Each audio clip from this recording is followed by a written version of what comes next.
آیت الکرسی جو ہے یہ قرآن پاک کی سب سے عظیم آیت ہے. جو شخص ہر نماز کے بعد آیت الکرسی پڑھ لے اسے جنت میں جانے سے کوئی چیز نہیں روک سکتی. لہذا کلام کیے بغیر آیت الکرسی سلام پھیرتے ہی پڑھنی چاہیے فرض نماز کے بعد. حضرت ابو ہریرہ سے روایت ہے نبی صلی اللہ علیہ وسلم نے فرمایا ہر چیز کا کوہان اور بلندی ہے، ہر چیز کا کوہان اور بلندی ہے، اور قرآن حکیم کی بلندی سورۃ البقرہ ہے، اور اس میں آیت الکرسی تمام آیتوں کی سردار ہے. اس آیت کا پڑھنا انسان کو رات بھر شیطان کی شر سے محفوظ رکھتا ہے، کیونکہ شیطان نے ابو ہریرہ رضی اللہ تعالی عنہ کو خود یہ بات بتائی جس کی تصدیق نبی صلی اللہ علیہ وسلم نے کی کہ اس نے کہا کہ جب تم سونے کے لیے بستر پر جاؤ تو آیت الکرسی پڑھ لو، صبح تک اللہ کی طرف سے تم پر ایک نگہبان فرشتہ مقرر رہے گا اور صبح تک تمہارے پاس شیطان پھٹکنے نہ پائے گا. اور نبی صلی اللہ علیہ وسلم نے فرمایا کہ اگرچہ وہ جھوٹا ہے مگر اس نے سچ کہا، یعنی بات سچی ہے لیکن وہ جھوٹا ہے، وہ شیطان تھا. ابی ابن کعب سے مروی ہے کہ نبی صلی اللہ علیہ وسلم نے ایک مرتبہ ان سے پوچھا کہ اللہ کی کتاب میں سب سے عظیم آیت کون سی ہے؟ تو انہوں نے کہا اللہ اور اس کے رسول ہی بہتر جانتے ہیں. نبی صلی اللہ علیہ وسلم نے یہ سوال کئی بار دہرایا تو ابی ابن کعب نے کہا آیت الکرسی. نبی صلی اللہ علیہ وسلم نے یہ سن کر فرمایا ابو المنذر تمہیں علم مبارک ہو، اس ذات کی قسم جس کے قبضے میں میری جان ہے، جس کے ہاتھ میں میری جان ہے، عرش کے پائے کے پاس یہ اللہ کی پاکیزگی بیان کرتی ہوگی. آیت الکرسی عرش کے پائے کے پاس اللہ کی پاکیزگی بیان کرتی ہوگی اور اس کی ایک زبان اور 2 ہونٹ ہوں گے. یعنی اللہ سبحانہ وتعالی جس چیز کو چاہے جیسی صورت عطا فرما دے. اللہ لا الہ الا هو الحی القیوم لا تأخذه سنة ولا نوم له ما في السماوات وما في الأرض من ذا الذي يشفع عنده إلا بإذنه يعلم ما بين أيديهم وما خلفهم ولا يحيطون بشيء من علمه إلا بما شاء وسع كرسيه السماوات والأرض ولا يؤوده حفظهما وهو العلي العظيم.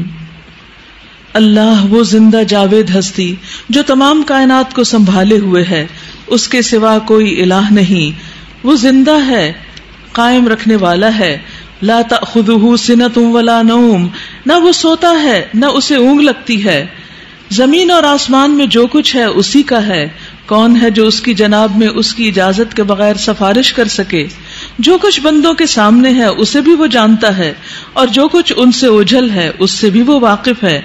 اور اس کی معلومات میں سے کوئی چیز ان کی گرفت ادراک میں نہیں آ سکتی الا یہ کہ کسی چیز کا علم وہ خود ہی ان کو دینا چاہے. اس کی کرسی آسمان و زمین پر چھائی ہوئی ہے. یہاں بعض لوگوں نے کرسی کا ترجمہ حکومت کیا ہے جو کہ غلط ترجمہ ہے. کرسی ابن عباس کی روایت کے مطابق اللہ سبحانہ وتعالی کے قدم رکھنے کی جگہ ہے، فٹ سٹول ہے. وسع کرسیہ السماوات والارض، اس کی کرسی آسمان و زمین پر چھائی ہوئی ہے، اور 7 آسمان اور زمینیں کرسی کے مقابلے میں بس یہ اتنے ہیں جیسے ایک وسیع میدان میں ایک چھوٹا سا رنگ ہو، ایک چھلا ہو. یعنی سارے آسمان اور زمینیں جن کی وسعتوں کا ہم اندازہ نہیں لگا سکتے، وہ اللہ سبحانہ وتعالیٰ کی کرسی کے مقابلے میں کتنے ہیں؟ جیسے ایک بڑے میدان میں، بہت بڑے صحرا میں ایک چھوٹا سا رنگ پڑا ہوا ہو جو دور سے نظر بھی نہ آئے.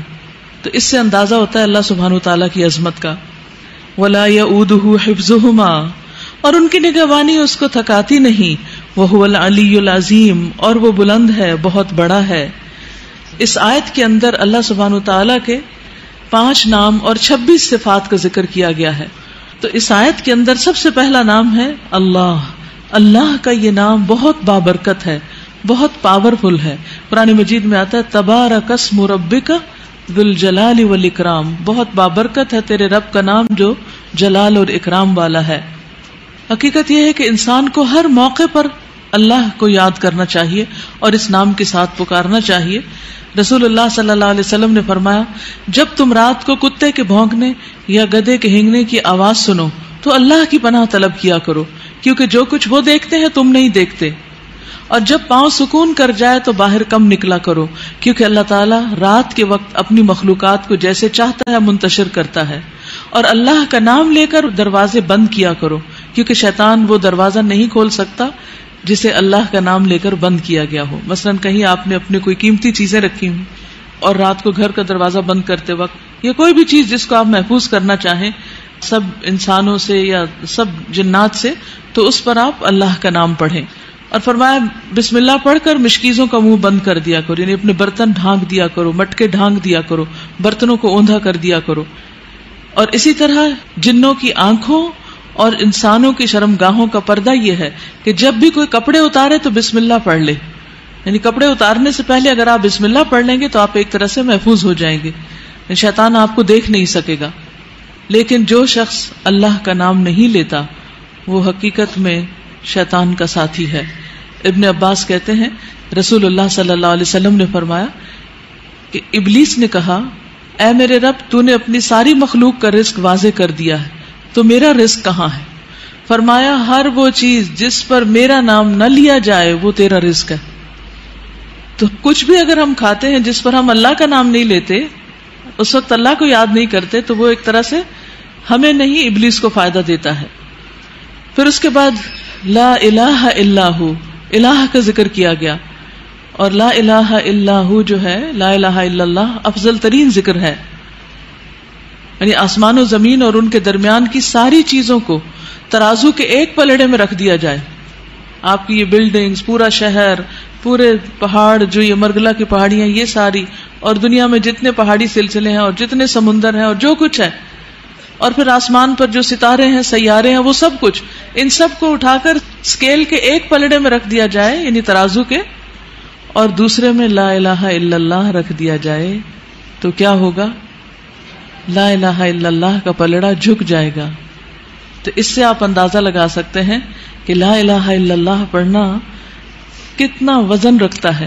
لا الہ الا اللہ پڑھنے سے ہی تو ایک انسان جہنم سے بچ سکتا ہے اور جنت میں جانے کا مستحق ہو سکتا ہے.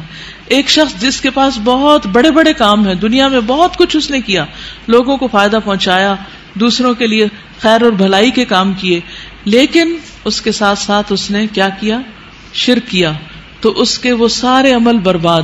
اس کے برعکس ایک شخص نے لا الہ الا اللہ پڑھا لیکن اس کو کوئی بڑے کام کرنے کا موقع نہیں ملا، تو اس کلمے کی برکت سے وہ قیامت کے دن جہنم کی آگ سے محفوظ ہو جائے گا. اور اگر کسی وجہ سے وہ چلا بھی گیا دوزخ میں تو اسی کلمے کی برکت سے وہ اس سے باہر بھی آ جائے گا. لیکن جس نے یہ کلمہ نہیں پڑھا وہ ہمیشہ ہمیشہ کے لیے جہنم کی آگ کی نظر ہو جائے گا. پھر اسی طرح اللہ سبحانہ وتعالیٰ کی صفات الحی القیوم کا ذکر ہے. یہ بھی بہت زبردست صفات ہیں، اور ان میں اللہ سبحانہ وتعالیٰ کا اسم اعظم ہے جس کو پڑھنے سے دعائیں قبول ہوتی ہیں. اسی لیے ہم دیکھتے ہیں کہ بدر کے موقع پر جب حالات بہت تنگ تھے تو نبی صلی اللہ علیہ وسلم نے کن اسماء کو پکار کر دعا کی تھی؟ یا حی یا قیوم برحمتک استغیث. حضرت انس کہتے ہیں میں نبی صلی اللہ علیہ وسلم کے ساتھ تھا کہ ایک آدمی نے دعا کی اور کہا یا بدیع السماوات یا حی یا قیوم انی اسألک، اے آسمان کو عدم سے وجود میں لانے والے، اے زندہ، اے قائم رہنے والے، میں تجھ سے سوال کرتا ہوں، یعنی میں تجھ سے مانگتا ہوں اپنی ضرورت کی چیز. تو آپ نے فرمایا کیا تمہیں معلوم ہے کہ اس نے کس چیز کے ساتھ دعا کی؟ قسم اس کی جس کے ہاتھ میں میری جان ہے، اس نے اللہ کو اس نام کے ساتھ پکارا ہے کہ جب اس نام کے ساتھ اللہ کو پکارا جاتا ہے تو وہ دعا قبول کرتا ہے.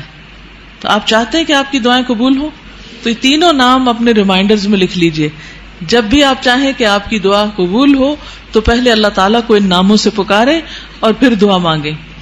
قیامت کے دن جب لوگ جنت میں چلے جائیں گے تو جمعے کے دن اللہ تعالیٰ اعلیٰ علیین سے اپنی کرسی پر نزول فرمائیں گے. پھر اللہ تعالیٰ کرسی کو نور کے ممبروں سے گھیر دیں گے، یعنی کرسی کے ارد گرد کیا ہوں گے؟ نور کے ممبر.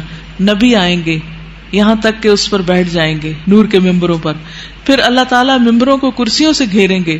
صدیق اور شہداء آئیں گے یہاں تک کہ وہ ان پر بیٹھ جائیں گے.